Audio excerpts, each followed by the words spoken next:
Good morning sa inyong lahat. Ako po ay bumabati ng advance happy Valentine's sa inyong lahat. Sana'y mag-ingat kayo sa inyong mga kadate. Kilalaning mabuti bago tayo sumama, kung sino man yun.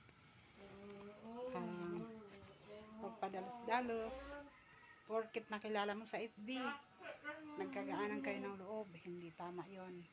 Kailangan kilalanin mo mabuti kung ano, baka mamaya may mangyayaring hindi maganda, kasi mayroong ibang mga tao na mapagkunwari, paniniwalain ka lang, tapos hindi naman pala totoo.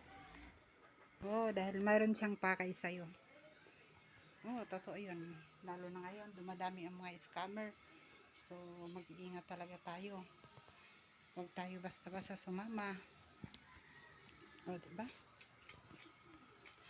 Nasa sa inyo na yon. Ako lang naman ay sinishare ko lang ang mga aking napapanood, ang aking nababasa sa mga social media. Dapat mag-ingat talaga tayo, kasi pag nangyari na, hindi na maibabalik. So, marami na namang magpapatulfo niyan. Kasi magba-Valentine's na eh. Diba?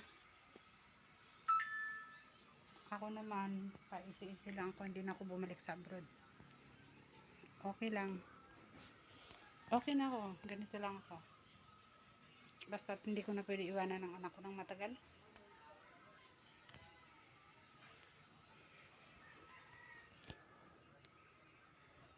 Sige ha. Bye. Bye.